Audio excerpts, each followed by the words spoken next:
Assalamualaikum warahmatullahi wabarakatuh. A'udzubillahi minasyaitonirrajim. Bismillahirrahmanirrahim. Alhamdulillah wa syukurillah ala nikmatillah. La haula wala quwata illa billah. Amma ba'd. Anak-anakku semuanya, alhamdulillah puji syukur kepada Allah Subhanahu wa taala, kita bisa bertemu lagi dengan Bu Nini dan Pak Agus dengan pelajaran IPA dengan tema perkembangbiakan hewan.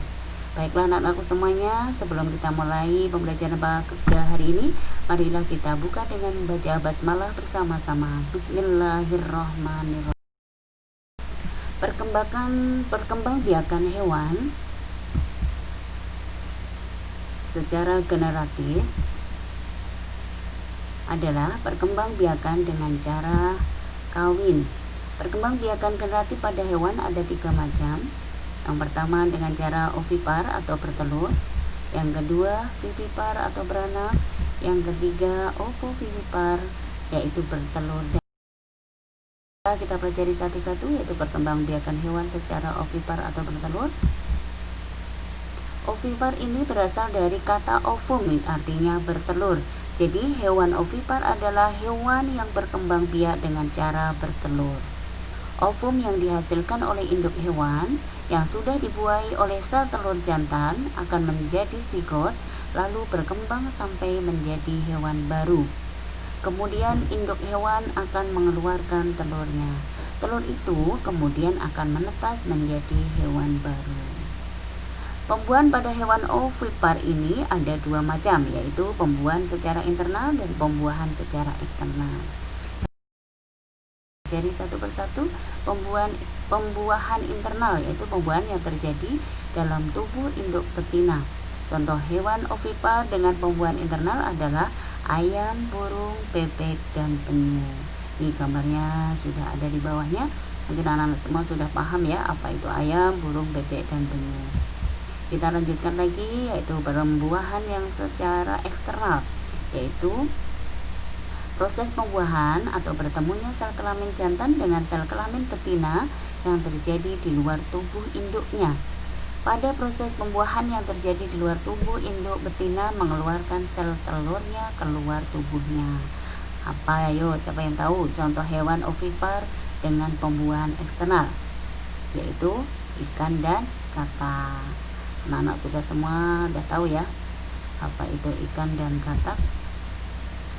Ada beberapa ciri hewan ovipar, yaitu 1. Tidak menyusui anaknya. 2. Induk suka mengerami telurnya. Yang ketiga, tidak punya daun telinga. Yang keempat, kebanyakan adalah ya, baiklah, kita lanjutkan lagi.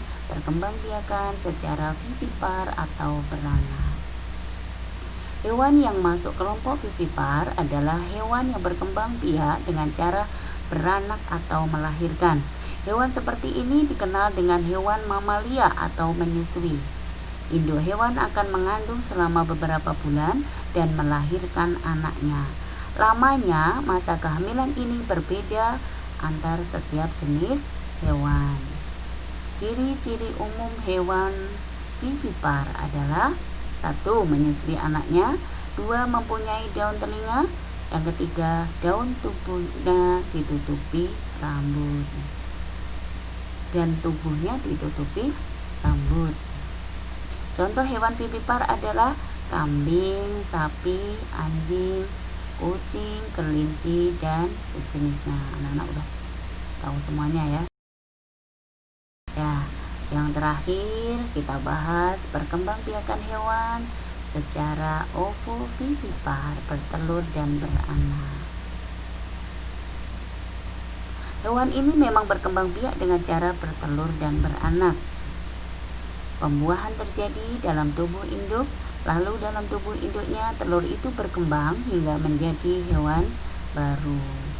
Setelah bakal anaknya berkembang sempurna, artinya induknya sudah siap melahirkan anaknya. Telur itu akan langsung menetas sehingga saat keluar dari sang induk sudah membentuk anak hewan baru. Beberapa ciri hewan ovovivipar adalah tidak menyusui dan hewan berdarah dingin. Contoh hewan yang termasuk dalam kelompok hewan ovovivipar adalah ikan hiu, kadal, buaya, dan beberapa jenis ular. Mudah-mudahan anak-anak semua sudah tahu ya hewannya. Pembahasan materi pada hari ini sampai di sini. Mudah-mudahan anak-anak sudah paham dan mengerti semuanya. Alhamdulillahirabbil alamin. Berpacu dalam prestasi, sukses mulia menggapai cita-cita. Wassalamualaikum warahmatullahi wabarakatuh.